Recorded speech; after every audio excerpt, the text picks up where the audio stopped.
Okay, everyone. We are about to jump into a deep dive. That is, honestly, it's unlike anything we've ever really tried to tackle before. It's a big one. A huge one. I want you to forget the slow, the predictable evolution of tax policy. Because what we are tracking today is it's like the legislative and budgetary detonation of the entire foundation of the most untouchable federal agency in America. We're talking about the IRS. And the shift we're analyzing here is, well, it's about the impossible suddenly being made measurable. This isn't just about reform. It's a full structural pivot that's designed to, in effect, eliminate federal income tax for most working Americans. A thing that, for decades, the establishment just called economic lunacy. The political fantasy, exactly. And yet here we are. The numbers are moving, the legislation is actually advancing, and the shock inside the D.C. bureaucracy is you can feel it. It's absolutely palpable right now. The IRS Foundation, which has stood, immutable for over a century, is actively being blown apart. Through strategic defunding and redirection. And we can anchor that claim right away with concrete evidence that's already in motion, and this is pulled directly from the source documents we've been reviewing. Okay, what's the first piece? First, the systematic dismantling of that massive expansion from the previous administration, you remember, the 87,000 IRS agent hiring spree. Oh, yeah, everyone remembers that. It's being reversed brick by brick. And this is not some theoretical delay. The sources are confirming this reversal is accelerating toward a full operational shutdown by the end of 2025. So dismantling the enforcement arm, that's one thing. But I have to ask the obvious question. Where does the necessary revenue come from? I mean, that's the trillion-dollar question that the critics are just pounding on constantly. And that brings us to piece number 2. The key mechanism, the thing that's replacing that lost income tax revenue. The entire fiscal strategy is shifting away from taxing you, the American worker, and decisively toward taxing them. And by them, I mean foreign importers, overseas manufacturers, and the multinational corporations that have been leveraging our consumer market for decades. Often while paying, minimal duties or taxes back to the Treasury. It sounds like a revolutionary headline. Something like tariff-powered refund checks. It's close to that. We're talking about a world where there is no federal tax on tips. Yeah. No tax on overtime. It sounds like science fiction economics. Until you actually track the evidence. And if this specific policy blueprint pulls off even halfway, the IRS doesn't just shrink. It collapses as we know it. Specifically, its ability to enforce anything on the middle class. Because the entire philosophy guiding this is simple. For the first time in generations, Americans might genuinely keep more of what they earn. The cost of maintaining the nation shifts to those who are using our market from the outside. The impossible promise actually being realized. Okay, stay with us as we dive deep into the full legislative and financial truth right here on News Focus Podcast. If you want the news they don't want you to hear, hit that subscribe button right now. Okay, let's unpack this. We have to start with the source of so much public anger. That plan for 87,000 new IRS agents. Do you remember the intense pushback, the mockery, and just the dismissals from Washington? Of course. I mean, the narrative that was pushed by the agencies and their political allies was immediate. It was audits are only for millionaires. Right. You shouldn't be paranoid if you're honest. Exactly. They deliberately downplayed the resources, arguing that this huge expansion was purely about auditing the top 1%, the people with complex tax structures and, offshore accounts. But the sources we've reviewed, they reveal a very, very different story, a different design for that expansion. Why did the previous administration really want 87,000 new people costing over $80 billion in the first place? Right. It was never structured to chase down billionaires. I mean, they already have massive legal departments that can delay and fight any audit for a decade. Precisely. While all the political rhetoric was focused on billionaires, the actual organizational charts, the hiring strategies that are referenced in the source material, they suggest a really heavy focus on increasing civil compliance examinations. And what does that mean in plain English? It means those types of examinations are far more effective and a lot less costly when you target smaller entities, individuals, people whose compliance resources are, they're limited. So the core claim, the one that generated so much political and social heat from all sides, was that these agents were specifically structured to go after the middle class, or, and this is critical, the booming casual economy. Let's get really specific on who the sources suggest were the main targets here. You're talking about an entire cultural layer of American workers, the side hustles, the gig economy. The service industry. Yes, the service industry that relies on non-traditional income reporting. So you're talking about the person with a thriving Etsy shop, the father who's driving for Uber or Lyft to, help pay the mortgage, the waitress taking home a heavy cash tip night after night. All of that income. Suddenly, it became a high-priority target. And maybe the most invasive part, the focus on digital money transfers. I mean, remember all those discussions about lowering the reporting threshold for Venmo, for Cash App, for PayPal transactions? I do. The sources show the hiring mandate was heavily geared toward agents who are trained to audit exactly those things, those low-threshold transactions, and the kind of inconsistent income streams that typify the working class just trying to get ahead in an expensive economy. It really was perceived as the government actively discouraging hard work. It was like putting a financial blade against every worker's paycheck, just ready to take a cut of the hustle. It felt punitive. It did. You successfully made a few $1,000s selling something vintage online, and suddenly you have the weight of the federal government threatening an audit because you might have underreported. That perceived targeting, that sense of a permanent sort of extractive enforcement regime, that's precisely what made the political reversal so potent.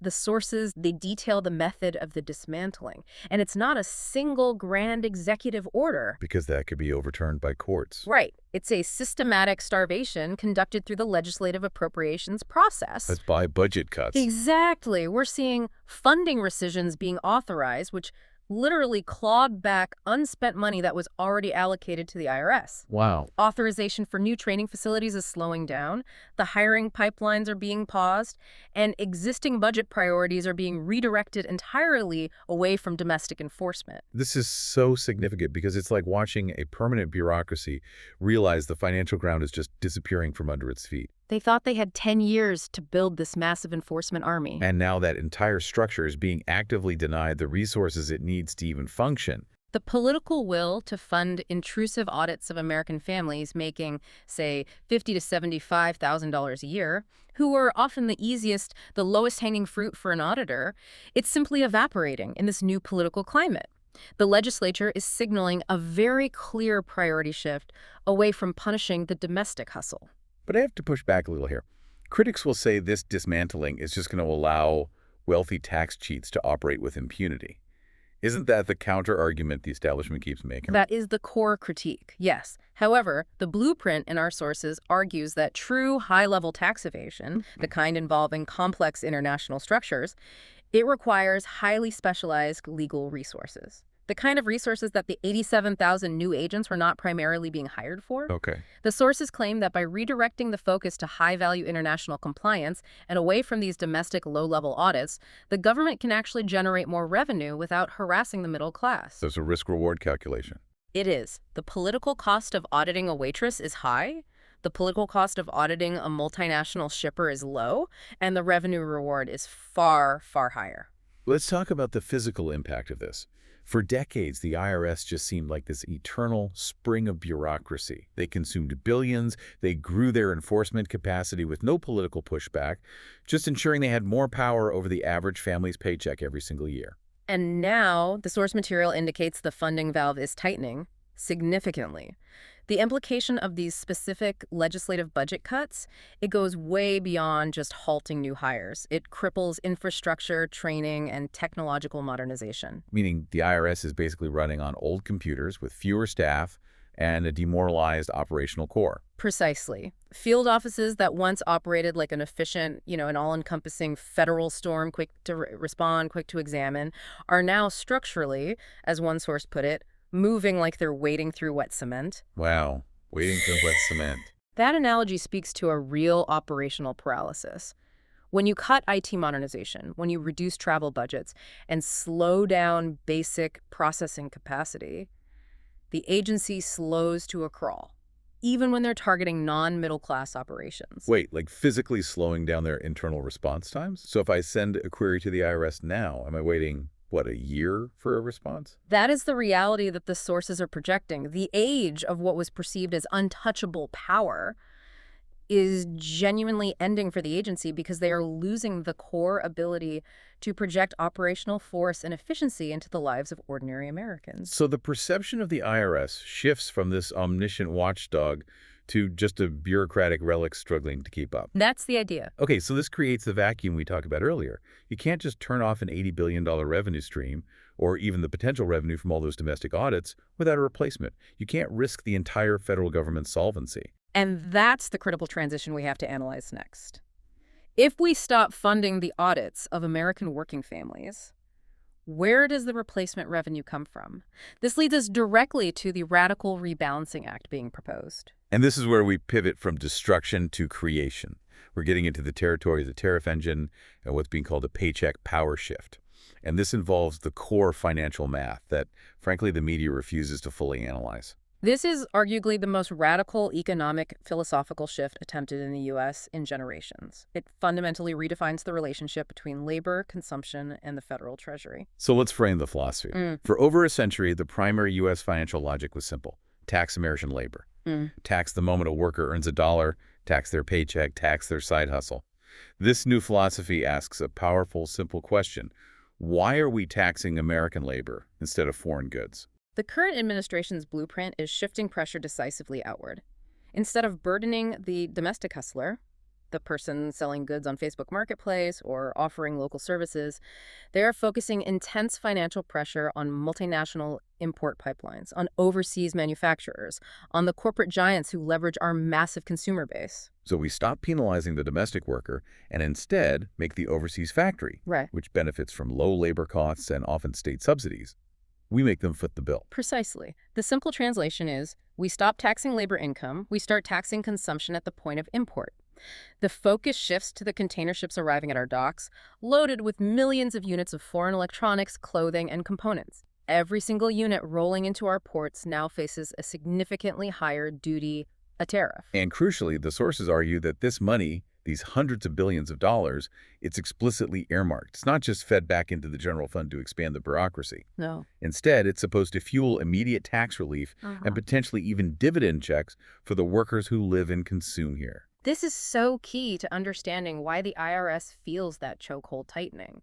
The established financial bloodstream, which previously pumped income tax revenue through the agency, is being deliberately rerouted. It's going toward a completely different source and a completely different purpose. So the goal isn't starving the government, like the critics claim. No, it's rebalancing the source of funding, away from the citizens' labor and onto international trade. But here's the major counter-argument, and it's a powerful one. Critics immediately claim that tariffs are just a hidden tax on the American consumer. The foreign manufacturer just raises the price, and the American family ends up paying for it at Walmart. How does the data in our sources handle that risk of price inflation? That is the crucial economic debate, and the source material addresses this. It argues that in many sectors, foreign manufacturers and importers, they operate on such tight margins for market share that they are forced to absorb a significant portion of the tariff themselves, rather than lose their market dominance entirely. Exactly. Furthermore, the blueprint focuses tariffs as a corrective action against specific countries known for currency manipulation and state subsidies. So the argument is that the tariff neutralizes an existing unfair advantage, rather than just slapping a tax on a fair deal.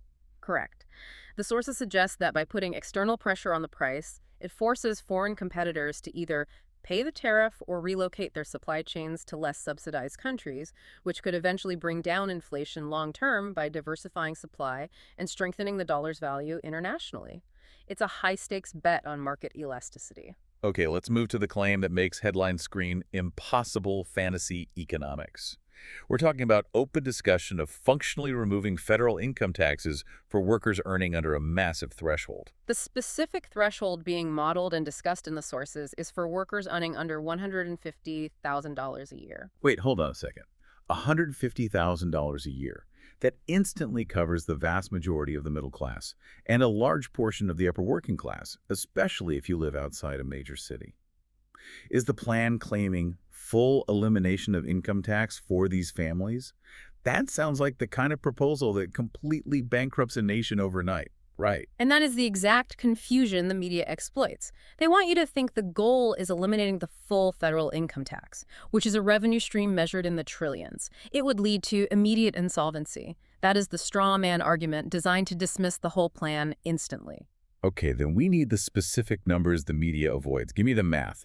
How do you justify even a theoretical elimination for this massive group of earners? We have to look at two key numbers. First, what are the new tariffs generating now, and what is the potential projection?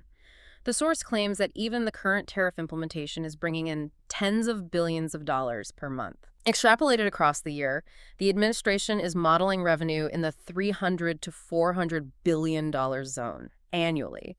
That's a massive new revenue source derived entirely from external trade. 300 to 400 billion a year just from tariffs. Got it. Now, what do middle and working class Americans actually contribute to the overall federal income tax pot? Workers earning under that $150,000 threshold, despite being the numerical majority of taxpayers, contribute roughly 20% of the total federal income tax revenue. 20%. Okay, to put that 20% in perspective for you, that's roughly equivalent to the total federal income tax paid by the combined populations of the 25 least populated states. Yeah. It's a huge specific carve-out. And critically, that 20% contribution, when you measure it against the total income tax stream, it aligns mathematically with the projected revenue the tariffs are now covering. So the goal is replacing that specific portion, the $300 to $400 billion tax burden paid by middle and working class families, not eliminating the multi-trillion-dollar federal income tax structure overnight. That completely reframes the entire revenue debate. So the plan doesn't need to eliminate the full income tax overnight. It only needs to replace the portion paid by those working families. And that replacement is theoretically covered by taxing foreign imports instead of American earnings. And if even a partial victory is achieved here, say 50% of that goal, it would still be historic. But aiming for zero federal income tax for most Americans, that changes the relationship between the citizen and the state entirely. Imagine your paycheck without that specific chunk just siphoned out line by line before you even touch it. More cash in every single paycheck. It represents the first major structural transfer of financial power back toward the American worker in a century. Let's get to the most immediate, tangible, and frankly emotional benefit for the massive service industry workforce. The dignity of untouched tips and overtime. This isn't about abstract billions. This is about the person grinding out a living. This is where that structural dynamic flips into a visible human reality. For years, the IRS treated tips and overtime like taxable prey. Think about the sheer volume of Americans this affects. Waitresses, bartenders, delivery drivers, casino workers, gig workers. People relying on immediate cash or extra shifts. They are constantly looking over their shoulders, feeling the government reach into their pocket before they even had a chance to get paid. The hustler always feels penalized. You work the double shift, you deal with a nightmare table, and you watch the government immediately take a chunk of that cash you earned on the floor. It genuinely discourages hard work. It incentivizes either underreporting or just avoiding the extra labor altogether. The sources detail a legislative proposal that makes a revolutionary statutory change. A complete exemption for tips and overtime earnings from federal income and payroll taxes below a certain threshold. And that's likely the same $150,000 income threshold we just discussed. Very likely. And this isn't just a credit, it's statutory non-taxability for that specific class of earned income. Can we just grasp the immediate impact of that? Imagine the busiest Saturday night shift. A dedicated bartender walks out with, say, $350 in tips, plus an extra 4 hours of overtime. Right. Instead of losing $80 or $120 of that hard-earned money to federal withholding, they keep every single dollar. That is rent money, staying rent money. That's a car payment being made on time. It flips the dynamic from punishment to reward. The philosophy is so clear. If you put in the extra labor, if you work harder, you should keep 100% of that additional value you created. The system shifts from extracting value to protecting it. And I think the reason this specific proposal is exploding across social media, maybe even more than the overall tax cut, is because it validates the little guy working their tail off. It says the government does not deserve a cut of the money you earn directly from your customer for the service you provided. And this is exactly where the game flips on its head. Instead of squeezing the American worker dry, the new system explicitly says, tax the imports, tax the outsourcing, make them pay to access our consumers. So every single pallet of goods shipped into American stores, every foreign-made component used in our manufacturing process, a tariff is applied. And that money flows into the government without ever touching the working class's income. This is the purest definition of an America First economic formula attempted at this scale, funded entirely by the consumption of foreign goods. But the old logic, the establishment logic, always claimed tariffs crash the economy and lead to trade wars. Right. Yet, according to the data cited in the research, we're currently seeing gas prices falling, staple food stabilizing, and wages tipping up. So the argument is simple. Tariffs don't inherently crush America. They are funding a critical economic rebalancing of America. And the more imports we tax, the more room there is to cut domestic income taxes, to remove tax from tips, and then eventually to transition to the most radical concept of all, which is the idea of paying citizens back. Okay, Section 3.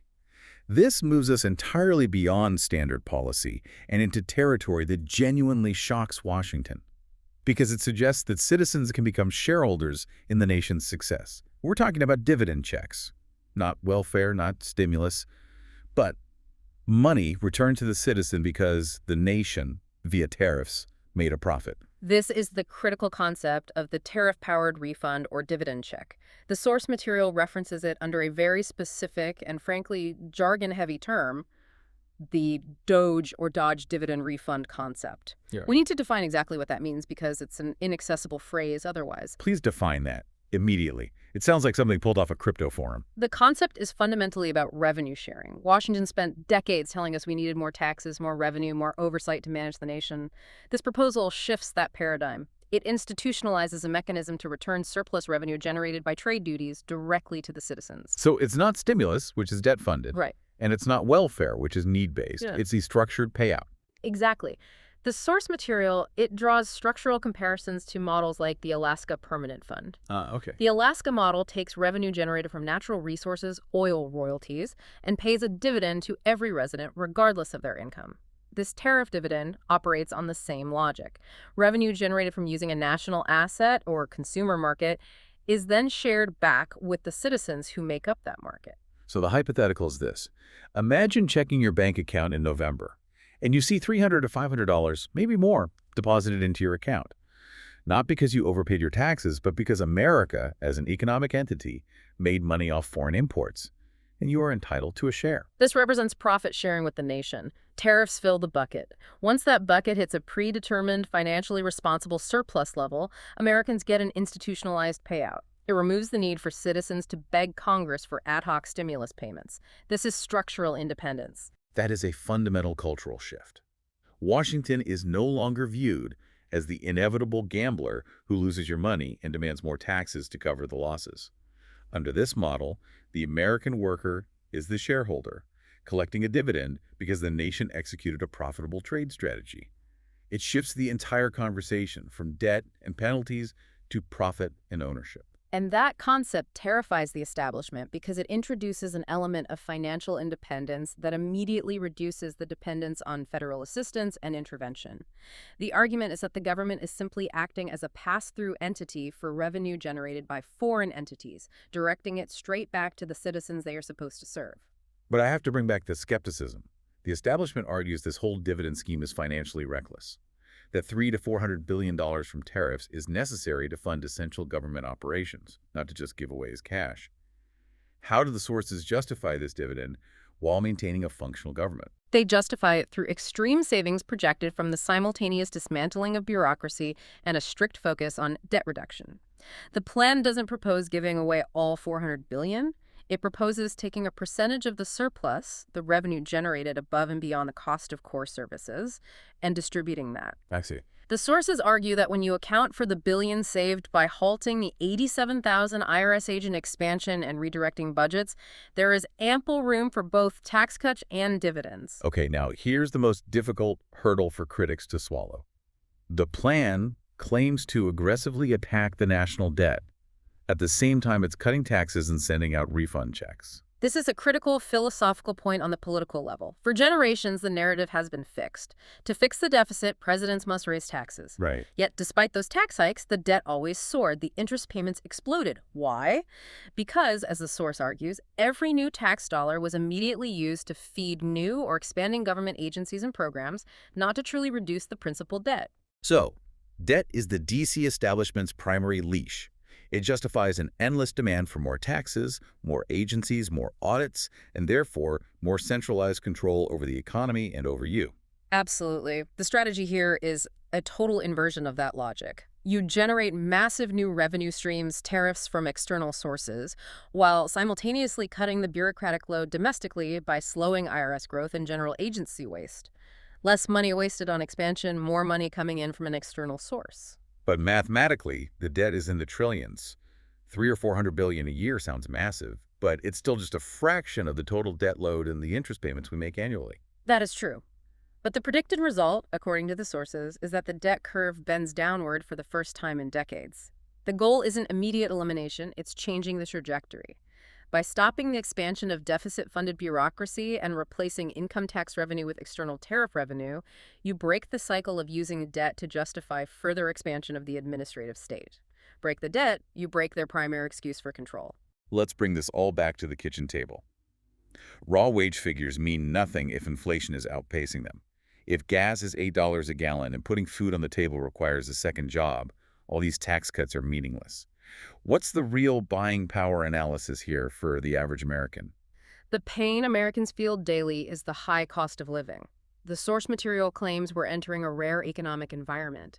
Price stabilization and cooling coupled with continued wage increases. It's not just about your hourly rate, it's about what that hour can genuinely purchase.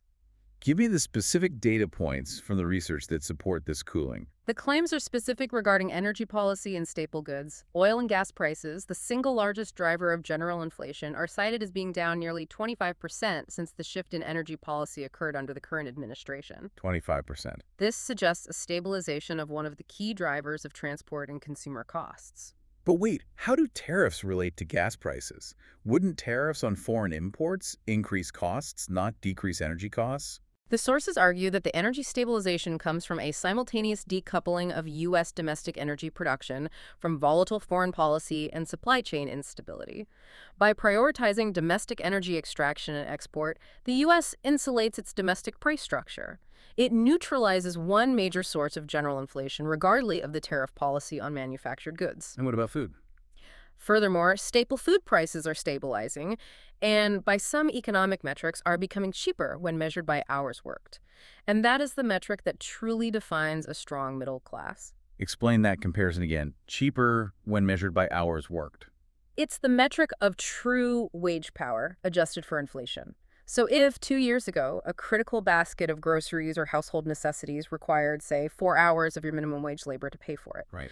The claim is that under these combined conditions, tax cuts, rising wages, and cooling inflation, that same basket might now only cost 2.5 or 3 hours of your labor. That is freedom. That is real, tangible wage power, allowing the worker to save or invest more. Now, stack all those benefits together for me. The tax cuts, no tax on tips, the dividend checks, and general price stabilization. What is the overall financial injection for an average middle-class family?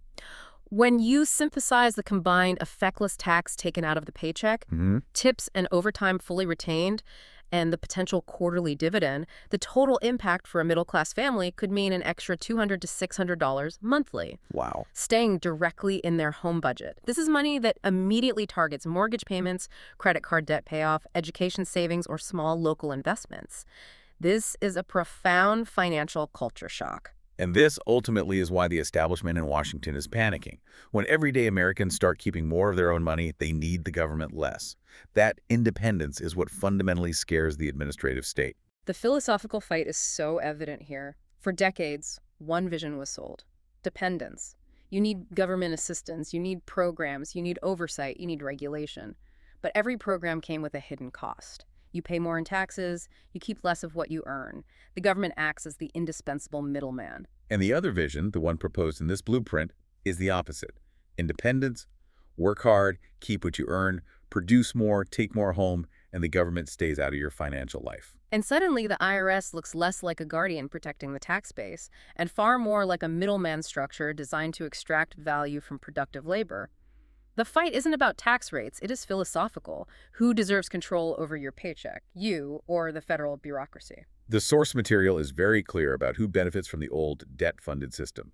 It's the wealthy elites, those who use massive offshore labor and complicated tax loopholes. It's multinational corporations that benefited from cheap, tax-free imports, while Main Street manufacturers suffocated under regulation. They benefited while the IRS hunted waitresses and Uber drivers, not their corporate legal teams. This plan proposes flipping that power structure upside down. The American worker moves to the top priority, and the financial aristocracy that relies on cheap imports gets the bill via tariffs.